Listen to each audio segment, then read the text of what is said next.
स्त्री का धर्म क्या है? आप स्त्री हो ना मेरी मां, तो बताओ अपना धर्म। आजकल समस्या जानते हो क्या है? लोगों को अपने अपने धर्म के बारे में बोध ही नहीं कि हमारा कर्तव्य क्या है। हम जिस अब राजा को अपने धर्म का ज्ञान नहीं है, प्रजा को अपने धर्म का ज्ञान नहीं है, स्त्री को अपने धर्म का ज्ञान नहीं है, पुरुष को अपने धर्म का ज्ञान नहीं, तो रास्ता सब भटक चुके हैं। स्त्री का धर्म क्या है? स्त्री का धर्म है एक ही धर्म एक व्रत नैमा, काय वचन मम पति पद प्रेमा। स्त्री का एक ही धर्म है, केवल पति की सेवा करना, पति से प्रेम करना। किससे प्रेम करना? जोर से, जोर से। पति से। पति से। कौन से पति से?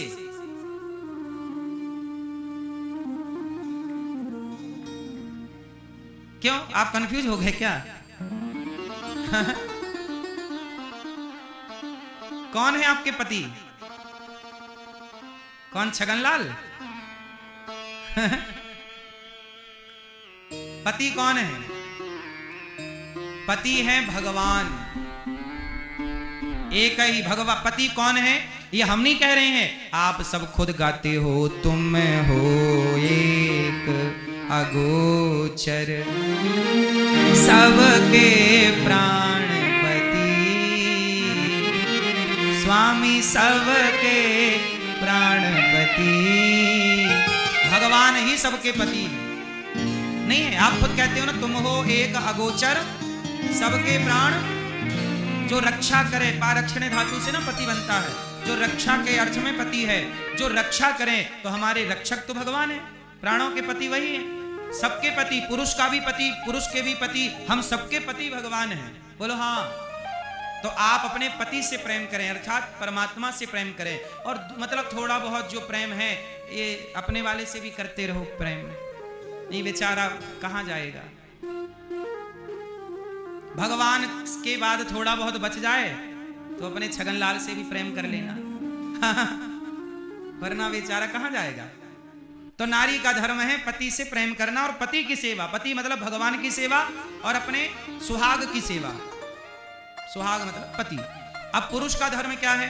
पुरुष का धर्म है माता की सेवा करना, पिता की सेवा। मातृ देवो भव, पितृ देवो भव, अतिथि देवो भव, आचार्य देवो भव। माता पिता गुरुजनों की और अतिथि की सेवा करना ये पुरुष का धर्म है। गृहिणी का भी यही धर्म है। तो ये सब पुरुष अपना धर्म करे, स्त्री अपने कर्तव्य का पालन करे, व्यवस्था बन गई। अब हो क्या रहा है? स्त्री अपने धर्म का पालन नहीं कर रही है, वो कोर्ट में जाके पति के खिलाफ केस कर रही है, जबकि लिखा है कि प्रेम करो। प्रेम नहीं कर रही है, केस कर रही है। अब प्रेम करती तो बात बनी रहती, केस कर रही है, तलाक का केस डाल दिया। सास ससुर के बारे में लिखा है रामचरितमानस में कि यही ते अधिक धर्म नहीं दूजा, सादर सास ससुर पद पूजा। राम जी कह रहे हैं माता सीता को कि सास ससुर की सेवा से बड़ी कोई पूजा नहीं है। ये कौन कह रहा है? जोर से। ये रामचरितमानस में राम जी समझा रहे हैं सीता मैया को कि सीता तुम मेरे संग मत चलो, यही ते अधिक धर्म नहीं दूजा। सबसे बड़ा धर्म क्या है? सादर सास ससुर पद पूजा। सास ससुर बूढ़ों की सेवा करना ये धर्म है। तो नारी का धर्म है सास ससुर की सेवा करना। लेकिन आजकल नारियां, कुछ नारियां सास ससुर पे दहेज का केस लगा रही हैं, अंदर करा रही हैं। ये धर्म बनाए रखा है। तो सब धर्म से भटक गए। जो जिसका कर्तव्य है वो ईमानदारी से पालन करे। अब रावण का सर्वनाश क्यों हुआ? अच्छा बताओ, रावण ज्ञानी है, पंडित है, पढ़ा लिखा है। अच्छा एक बात बताओ, क्या किसी की नारी को चुरा लेना धर्म था? उत्तर बोलो मेरी मां। नहीं ना। रावण ने गलती क्या कर दी? पराई स्त्री का अपहरण कर लिया। क्या ये धर्म है? चाहे आप पढ़े हो या अनपढ़ हो, किसी के लिए भी ये बात शोभनीय नहीं है कि आप किसी की स्त्री को उठा लाएं। क्या ये धर्म है? रावण जैसे लोग जब धर्म से भटके तो सर्वनाश हो गया। जब रावण जैसे लोग धर्म से भटकेंगे और उनका सर्वनाश होगा तो तेरा क्या हाल होगा रे कालिया। धर्म से भटकोगे तो नाश होगा। इसलिए कहता हूं धर्म से ना भटको। किससे नहीं भटकना? जोर से। हाँ, धर्मो रक्षति रक्षिता। जो धर्म की रक्षा करता है तो धर्म भी उसकी रक्षा अवश्य करता है। राम के पास क्या है? धर्म। और रावण के पास क्या नहीं है? धर्म। रावण के पास धर्म नहीं, राम के पास धर्म है। रावण के पास क्या है? था भरा सोना खचाखच लंक की दीवार में, एक रत्ती नहीं मिला रावण को मरती वार में। जाने न देना धर्म करना लोभ मत धन धाम का, और धर्म ही जाता रहा तो धन रहा किस काम का। धर्म ही चला गया तो धन बचा के करोगे क्या। अच्छा बताओ, धर्म बड़ा कि धन बड़ा? क्या बड़ा मेरी मां, धन बड़ा कि धर्म बड़ा? जोर से। इसलिए प्राण जाए पर धर्म न जाए, स्वधर्मे निधनम श्रेय पर धर्मो भयावह। भगवान गीता में कहते हैं कि अर्जुन, अपने धर्म में रह करके मर जाना श्रेष्ठ है। स्वधर्मे निधनम श्रेय पर धर्मो भयावह, पर अपने धर्म का परित्याग नहीं करना चाहिए। इस तरह से धर्म के बारे में कहा गया कि धर्म क्या है। मानव मात्र का धर्म है जीव मात्र की सेवा। भगवान के सुंदर सुंदर अवतारों की सुंदर सुंदर चर्चाओं को सूत जी महाराज ने शौनक आदि ऋषियों को सुनाया। भगवान के 24 अवतारों का वर्णन। अच्छा, भगवान के अवतार कितने हैं? जोर से। 24 अवतार हैं। कौन कौन से अवतार हैं?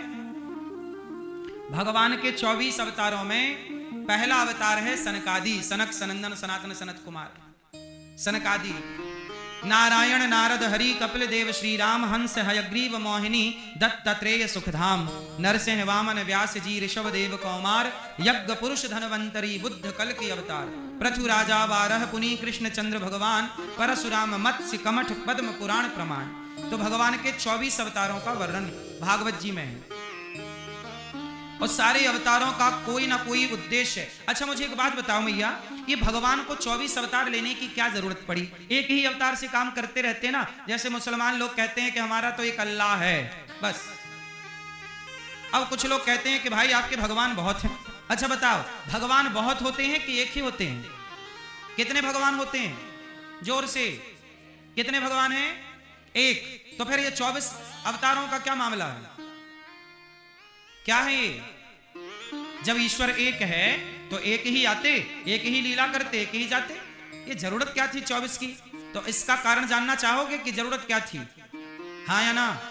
तो सुनो, भगवान तो एक ही थे, एक ही हैं और एक ही रहेंगे। एको ब्रह्म द्वितीयो नास्ति। ईश्वर एक ही है पर भगवान एक के अवतार बहुत सारे हैं। अच्छा, क्या जरूरत थी? तो उत्तर सुनो। जरूरत इसलिए पड़ी क्योंकि हमारे सनातन में जो दैत्य लोग थे ये बड़े उद्यमी थे। इन्होंने नाना प्रकार का उत्पात मचा रखा। अब देखो, हिरण्यकश्यपु ने वरदान क्या मांगा? हे ब्रह्मा जी वरदान दो। क्या? ना दिन को मरूं, ना रात को मरूं, ना अस्त्र से मरूं, ना शस्त्र से मरूं। किससे मरूं? किसी से नहीं। दिन को मरूं ना रात को मरूं, 12 महीने में किसी महीने नहीं मरूं। चैत्र वैशाख जेठ आषाढ़ सावन भादो कुमार कार्तिक अगन पूष माह फागुन कहीं नहीं मरूं। अब देखो, हो गया ना अमर। इनडायरेक्ट उसने यही तो मांग लिया, मैं अमर हो जाऊं। अब मुझे एक बात बताओ कि हिरण्यकश्यपु को मारने के लिए भगवान ने कौन सा अवतार नरसिंह अवतार लिया कि नहीं? अब मुझे एक बात बताओ, क्या हिरण्यकश्यपु को मारने के लिए राम अवतार लेकर आते तो क्या राम से मरता? जोर से। क्या कृष्ण अवतार से मरता? जोर से। मर तो किसी भी अवतार से जाता, पर ब्रह्मा जी के वचन को भी तो सत्य करना है भाई। ब्रह्मा जी ने जो वरदान दिया है उस वरदान की रक्षा करनी है। तो भगवान को अलग डिजाइन करना पड़ा अवतार, और नरसिंह अवतार बनके प्रकट हुए। तो जहां राम कृष्ण और वामन धनवंतरी मोहिनी कच्छप किसी अवतार से काम ना होता तो एक अलग अवतार डिजाइन किया और नरसिंह बन के आए और हिरण्यकश्यपु को मारा। ना दिन को मारा, ना रात को, शाम को मारा। 12 महीने में किसी महीने नहीं मारा तो 13वें महीने पुरुषोत्तम महीने में मारा। बोलो हाँ। अच्छा, एक बात बताओ, राजा बलि 99 यज्ञ कर चुके थे। यज्ञ को रोकने के लिए उस राजा बलि के यहां भगवान कौन सा अवतार लेकर आए थे? राजा बलि के यहां वामन। अच्छा बताओ, वहां क्या राम अवतार से काम होता? क्योंकि राम क्षत्रिय थे, भिक्षा मांग नहीं सकते थे। क्या कृष्ण अवतार से काम होता? कृष्ण भी भिक्षा नहीं मांग सकते थे। तो वहां पे एक अलग अवतार डिजाइन करना पड़ा और वामन बन के आए प्रभु। बोलो हाँ। क्योंकि वहां उसी अवतार की। अच्छा, जब समुद्र मंथन हुआ तो समुद्र मंथन में पहाड़ कहां जा रहा था? नीचे। तब कौन सा अवतार लिया था पहाड़ को थामने के लिए? जोर से, जोर से। मैया क्या बोलती तू? कौन सा अवतार? कच्छप अवतार, कछुए का। कछुए के अवतार से भगवान ने थाम लिया। अच्छा एक बात बताइए, जहां कच्छप अवतार की जरूरत थी, क्या वहां राम अवतार से काम हो जाता? क्या कृष्ण अवतार से काम हो जाता? नहीं। भगवान को यह भी तो बताना था कि हम मनुष्यों के ही नहीं, मछली का अवतार लिया, कच्छप का अवतार लिया, ताकि जलचर थलचर, और हंस का अवतार लिया ताकि जलचर नवचर सब जीवों को ये लगे कि भगवान हमारे हैं। जलचर जीवों को लगे कि ये मछली के रूप में हमारे, कछुए के रूप में हमारे, उड़ने वाले पक्षियों को लगे कि ये हंस के रूप में भगवान हमारे हैं। बोलो हाँ। हम मनुष्यों को लगे कि राम के रूप में हमारे, कृष्ण के रूप में हमारे, वामन के रूप में हमारे। बोलो हाँ। शेर वेर को भी लगे कि नरसिंह हमारे हैं, इसलिए आधे नर आधे सिंह। तो भगवान के 24 अवतार हुए, हर अवतार के पीछे के विज्ञान है, साइंस है। भगवान ने इतने अवतार इसलिए लिए क्योंकि जहां जहां जरूरत पड़ती गई, हमारे भगवान ऐसे हैं कि भक्तों के लिए थोड़ा अपने आप को अलग अलग बना लेते हैं, कभी ऐसे कभी ऐसे। इससे भक्तों का क्या होगा कि भक्तों का भी मन लगा रहेगा। कोई राम की पूजा नहीं करता, चल भैया कृष्ण की कर ले। राम कृष्ण की नहीं करता, चल भैया भगवान नरसिंह की कर ले। नरसिंह जी की भी नहीं करता, चल भैया वामन की कर ले। वामन की भी नहीं करता। अनेक रूप रूपाय विष्णवे प्रभु विष्णवे, अनेक अवतार लेके आए। तुम्हें जो भाए, तुम्हें राम कृष्ण नहीं भा रहे हैं, चलो शंकर जी के चरणों में मन लगाओ, शिव जी से लग जाओ, इसी से कल्याण हो जाएगा। शिव जी नहीं भा रहे हैं, हनुमान जी में मन लगाओ, हनुमान जी से कल्याण हो जाए। ये कोई नहीं भा रहा, चलो माता जी के रूप में भा लो, दुर्गा मैया, काली मैया, महाकाली, इनके रूप में दर्शन कर लो। बोलो हाँ। कोई तो रूप अच्छा लगेगा ना। हमारे भगवान के अनेक रूप इसलिए हैं कि किसी को ये जचता है, किसी को ये अच्छा लगता है, किसी को ये। तो आप भटको ना, किसी ना किसी रूप में मन लगा के अपना कल्याण। नदियां बहुत नदी में नाव बहुत होती है, यमुना जी में नाव बहुत हैं, लेकिन हर नाव में इतनी ताकत है कि वो आपको पार लगा सकती है। हाँ या ना? जोर से। किसी एक नाव पे चढ़ जाओ, पार लग जाओगे। ऐसे भगवान के नाम रूप अलग अलग हैं। जो नाम रूप भा जाए, अच्छा लग जाए, उसे पकड़ लो, उसी से भवसागर से पार कर जाओगे। इसलिए हमारे यहाँ ऑप्शन है, विकल्प है कि तुम्हें राम की, कृष्ण की, दुर्गा की, शिव की, सूर्य की, गणेश जी की, पंचदेव। हमारे यहाँ पंचदेव उपासना। बोलो हाँ। जो तुम्हें भाए बस। पर जो भाई का मतलब ये नहीं है कि तुम सनातन संस्कृति की मर्यादा को छोड़ के कहीं और भाग जाओ। नहीं, हमारे सनातन में पंचदेव पद्धति है। आप 5 लोगों की पूजा कर सकते हैं। यदि आप किसी छठवे की पूजा कर रहे हैं तो आप गलत हैं। हमारे सनातन में कितने लोगों की पूजा की इजाजत है? जोर से। पंचदेव बोलते हैं। पंचदेव कौन कौन है आपको पता है? मैया कौन? एक कौन? धरती, जल, दूसरे हैं अग्नि। अरे ये तो तत्व है, पंच तत्व। हम पंचदेव पूछ रहे हैं, तुम पंच तत्व बता रही हो।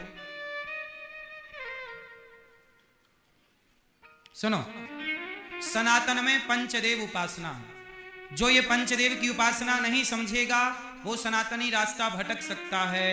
इसलिए सनातनियों को ये बात गांठ बांध लेनी चाहिए। बहुत ध्यान से सुनिएगा। हमारे सनातन में पंचदेव। पहली उपासना भगवान विष्णु। बोलो भगवान।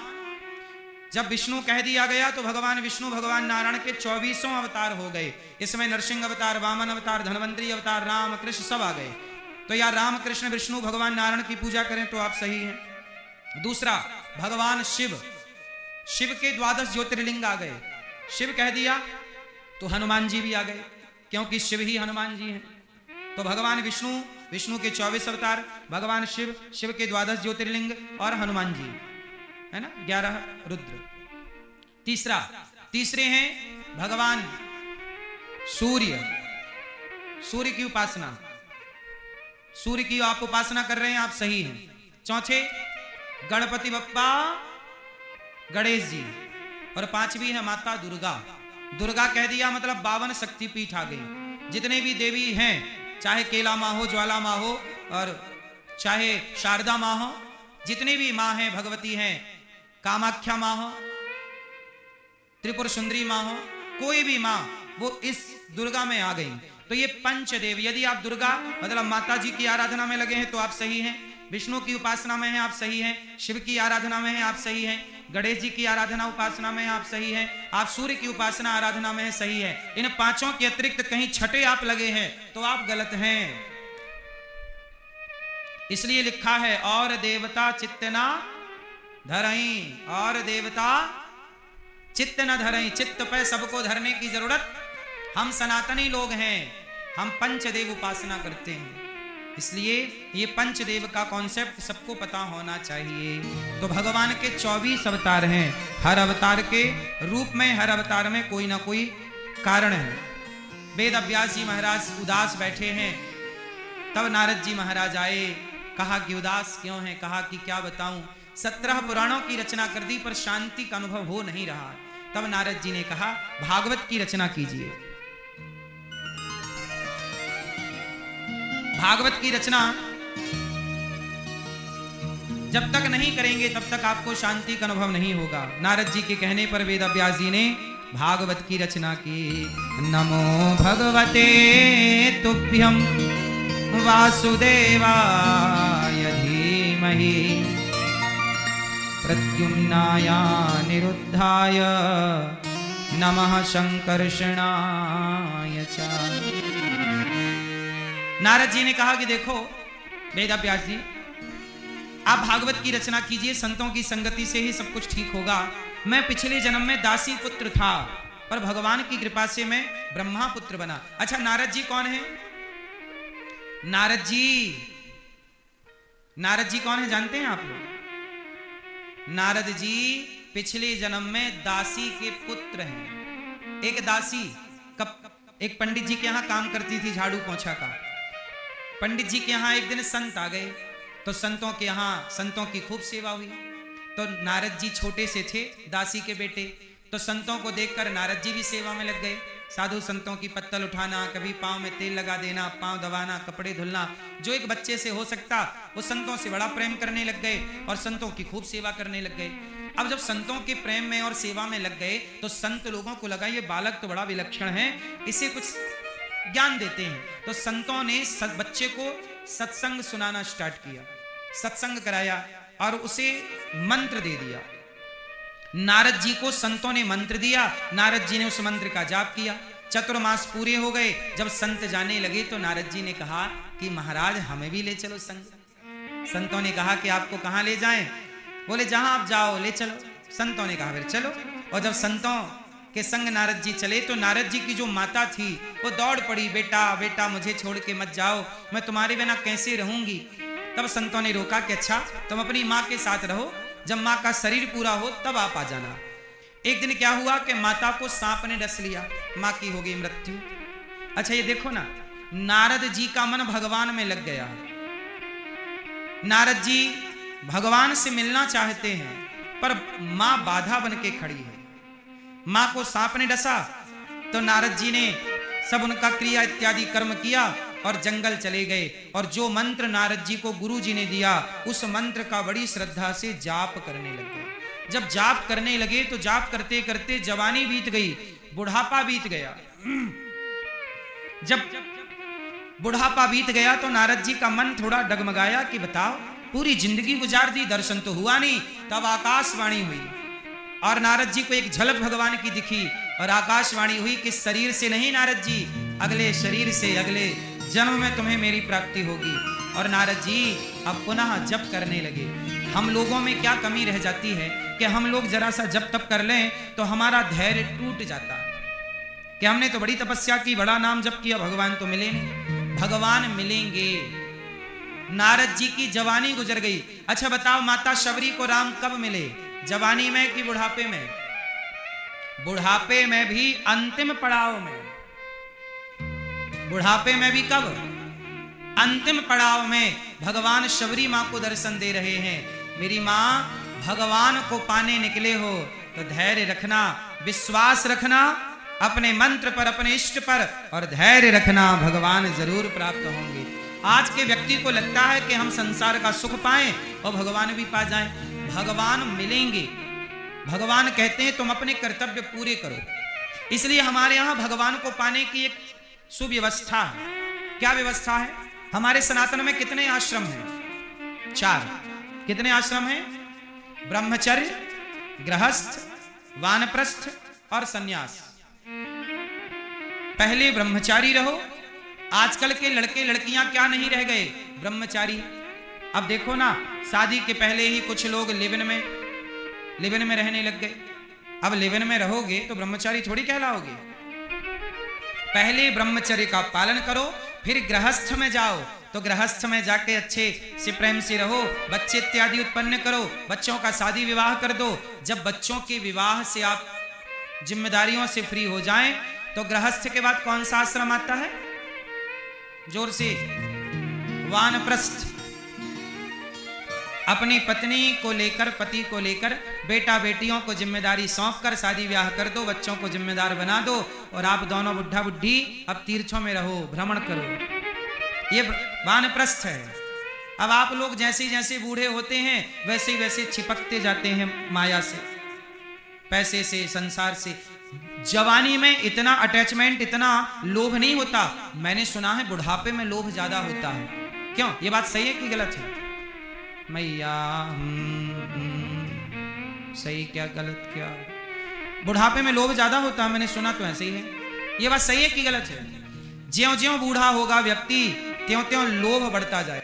बोलो हाँ। इसलिए बेटा बेटी को जिम्मेदारी दो और अपना तीर्थ यात्रा करो। कुछ पैसे अपने पास रखना, कुछ जमीन जायदाद अपने पास रखना। आप 1 महीने वृंदावन रहो, 1 महीने हरिद्वार अयोध्या जी रहो, और 1 महीने घर रहो। कभी कभी घर जाओगे तो बहू बादाम का हलवा खवाएगी। अब दिन भर घर पे ही पड़ी रहती हो तो उसका भी सिर चढ़ जाता है। बुढ़िया कहीं जाती ही नहीं। आप लोग भी तो निकलती नहीं हो मैया। बुढ़ापे में दोनों पति पत्नी निकलो तीर्थ यात्रा। इसलिए ना सनातन में इतने तीर्थ बनाए गए हैं कि कभी यहां कभी वहां कभी वहां भ्रमण करते रहो। संत सुखी विचरंत मही।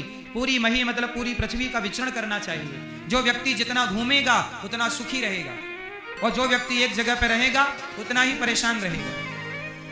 इसलिए भ्रमण जरूरी है। सत्संग करते रहो, संतों का संग। संसार घूमोगे तो देखोगे कि भांति भांति के लोग हैं, किस तरह के लोग हैं। आपका त्याग बढ़ेगा, आपकी आसक्ति कम होगी। अब घर पे पड़े पड़े ना, गंगा का जल भी एक गड्ढे पे भर जाए तो गंगा का जल भी अशुद्ध हो जाता है। ये व्यक्ति टान हो ही जाता है, विचारों में दोष आ ही जाते हैं। इसलिए विचरण। इसलिए संतों के बारे में क्या है? आप भी संत बनिए और वानप्रस्थाश्रम का पालन कीजिए। पति पत्नी दोनों भगवत चिंतन कीजिए। समय देखो, पैसा कमाना सही है, पर कितना टाइम पैसा कमाएं। कमा लो, जोड़ लो, उसके बाद बच्चों को योग्य बना दो। अब बच्चे आपकी सेवा करें और आप प्रेम से भगवान का चिंतन। अब गई बहुत थोड़ी रही, नारायण अवचेत, काल चिरैया चुग रही, निस दिन आयु खेत। जो बचा है उसे भगवान के चिंतन में लगाओ। तो इस तरह का जीवन हम सबका होना चाहिए, सुव्यवस्थित होना चाहिए। अब हो क्या रहा है कि हम लोग छोड़ ही नहीं पा रहे हैं कुछ। अच्छा, नारद जी ने कहा कि मैं पहले दासी पुत्र था, संतों की कृपा से ब्रह्मा का पुत्र बनकर के प्रकट हो गया। वही दासी पुत्र क्या बन गए? ब्रह्मा जी के पुत्र, ब्रह्मा जी के बेटे बन गए और भगवान का चिंतन करने लग गए। ऐसे नारद जी कहते हैं, वेदव्यास जी आप भागवत की शुरुआत कीजिए। और नारद जी ने जब कहा तो वेदव्यास जी ने महाभारत के युद्ध से भागवत जी की शुरुआत की।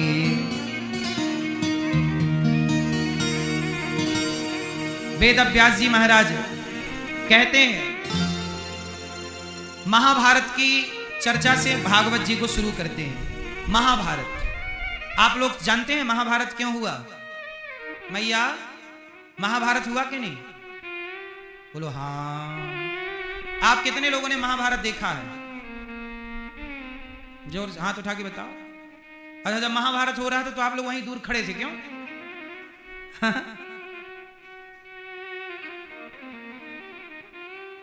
खड़े थे वहीं पे आप लोग? तो कहां देख लिया? टीवी पे। अच्छा हुआ टीवी पे देखा। अच्छा, सामने खड़े होते आप लोग तो किसके तरफ से लड़ते?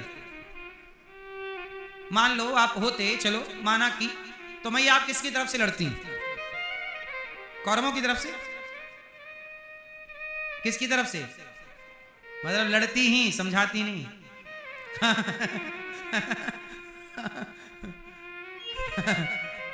लड़ाई करोगे ही, कहीं भी रहो, किसी भी युग में रहो।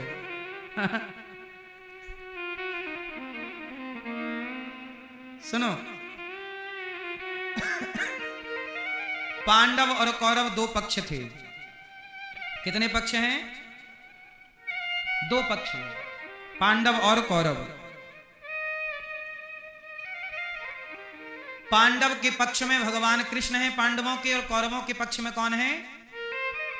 कौरवों के पक्ष में भीष्म पितामह, गुरु द्रोणाचार्य इत्यादि, कर्ण, ये सब कौरवों की सेना में। अच्छा, बलवान किसकी सेना है, कौरवों की कि पांडवों की? कौन, किसकी सेना बलवान है? कौरवों की सेना में ज्यादा बल है। कौरवों की सेना में बड़े बड़े महारथी हैं, पांडवों की सेना कमजोर है। पर पांडवों का बल कौन है? पांडवों के बल है भगवान कृष्ण। आपकी सेना, आपकी ताकत कितनी भी कम क्यों ना हो, पर आपके साथ यदि भगवान है तो जीत आपकी ही होगी। इसलिए जगत साथ दे ना दे, भगवान का साथ जरूरी है। इसलिए हम कहते हैं किसी के भरोसे ना रहा करो। किसके भरोसे? भगवान के आश्रित रहो। हमें और किसी के भरोसे की जरूरत नहीं है। अब देखो ना, महाभारत का युद्ध हुआ, उस युद्ध में 99 कौरव मारे गए, दुर्योधन की जंघा टूट गई। अच्छा, मैं आपसे सवाल कर रहा था कि ये महाभारत हुआ ही क्यों? अच्छा, किसकी गलती से महाभारत हुआ? ये मैया बताएंगी हमारी पीछे वाली, किसकी गलती से महाभारत हुआ? मैया, किसकी गलती थी? किसकी? जिसकी? जोर से, थोड़ा और। द्रौपदी की? दासी? कौन सी दासी? कान में हम कल से थोड़ा सा तेल डालेंगे, थोड़ा और जोर बोलना पड़ेगा आपको। भैया बताएंगे हमारे, किसकी गलती से महाभारत हुआ? किसकी गलती थी महाभारत? मैया, गुलाबी मैया, चश्मा वाली मैया, किसकी गलती से महाभारत हुआ?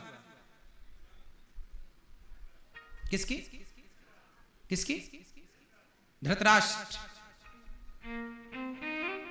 किसकी गलती से महाभारत हुआ? हाँ, सुनो, महाभारत किसकी गलती से हुआ? गलती बहुत लोगों की है, बहुत लोगों की गलती के कारण महाभारत हुआ, क्योंकि एक की गलती से नहीं होता कुछ।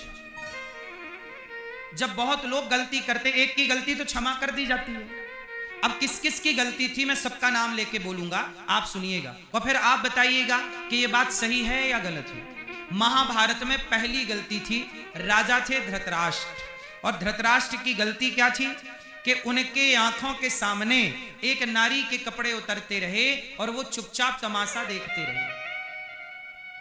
गलती तो राजा की मानी जाएगी ना, बड़ा है ना।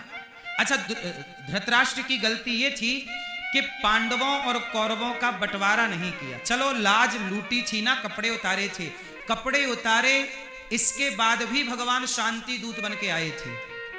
कपड़े उतारने की घटना के बाद जब पांडव 12 साल का वनवास, 1 वर्ष का अज्ञातवास पूरा करके आए, तो महाभारत ना हो इसके लिए भगवान कृष्ण शांति दूत बन के गए थे कि नहीं? बोलो हाँ। और क्या कहा था कि पांडवों को 5 गांव दे दो, पर दुर्योधन क्या बोला कि मैं 5 गांव नहीं दूंगा। यदि 5 गांव दे दिए जाते, बंटवारा कर दिया जाता, तो क्या महाभारत होता? सिंपल बात है, होता। इसका मतलब यह हुआ कि धृतराष्ट्र जी महाराज को बंटवारा करना नहीं आया। इसलिए आप लोगों से कहता हूं कि आप अपने मरने से पहले अपने संपत्ति का बच्चों को ठीक ठीक बंटवारा करके मरना। कहीं आप बिना बंटवारा किए मर गए तो फिर महाभारत होगा आपके घर में। इसलिए मरने से पहले बंटवारा कर दो। तो जितने बूढ़े लोग बैठे हैं, सबसे प्रार्थना है, यहां से जाते ही बंटवारा करना। कर चुके हैं तो अच्छा है, और बंटवारा बिल्कुल बराबर का अच्छे से करना, सबको बता के, बेटा ये राजी हो ना, ये तुम इसमें राजी हो ना, राजी मर्जी से, ताकि तुम्हारे मरने के बाद तुम्हारे बच्चों में प्यार मोहब्बत बनी रहे। ये ना हो कि एक दूसरे का खून बहाने को तैयार हो जाए। क्या कहते हो? सही? तो धृतराष्ट्र की गलती है कि नहीं? क्या गलती है? राजा होकर आप न्याय नहीं करते। तो आपकी गलती है। न्याय करना चाहिए क्योंकि आप राजा हैं, लेकिन राजा कैसा है? अंधा है। और जहां अंधा राजा होगा वहां उम्मीद न्याय की कहां होगी? जैसे पहले का राजा अंधा था, ऐसे आज हमारे भारत का कानून भी अंधा है। आज भी उम्मीद नहीं है न्याय मिलेगा, आज भी उम्मीद नहीं है। तब भी उम्मीद नहीं थी, द्रौपदी को भी उम्मीद नहीं थी, आज भी उम्मीद नहीं दिखती समाज में। इसलिए आप लोगों से मेरी प्रार्थना है कि अपने बच्चों का बंटवारा, पहली गलती महाभारत की बंटवारा ना होना, ये गलती थी। दूसरी गलती भीष्म पितामह का चुप रहना। किसका चुप रहना? भीष्म पितामह की इतनी मजबूरी क्या थी? अच्छा, मजबूरी क्या थी? पितामह की मजबूरी ये थी, आपको पता है भीष्म पितामह किनके बेटे हैं? किनके? गंगा पुत्र शांतनु नंदन। शांतनु जी का विवाह माता गंगा से हुआ। द्यौ नाम के वसु हैं। भीष्म पितामह पिछले जन्म में द्यौ नाम के एक वसु थे। इन्होंने वशिष्ठ जी की गैया चुरा ली। गैया इनको पसंद आई, गौ माता लेके चले गए और मांगा वशिष्ठ जी ने कि हमारी गैया, तो इन्होंने मना कर दिया। तो शाप दिया कि जाओ धरती पे जाना होगा, देवता हो के तुम ये हमारी गौ माता का अपहरण करते हो, जाओ। तो शाप के कारण द्यौ नाम के वसु को भीष्म पितामह बन के प्रकट होना पड़ा। और भीष्म पितामह बनकर के इन्होंने क्या किया? चुप रहे। वशिष्ठ जी पूछ रहे थे मेरी गाय कहां है, तब भी चुप थे। और आज इनसे पूछा जा रहा है कि द्रौपदी की साड़ी उतर रही है, क्या आपका चुप रहना धर्म है? तब भी आप चुप ही थे। इसलिए कहता हूं कि जब आप बड़े होकर के चुप रह लेते हैं, जहां गलत हो रहा हो वहां बोलना जरूर चाहिए। चुप रहना अपराध है, चुप रहना पाप है, इसलिए चुप ना रहा करिए, थोड़ा बोल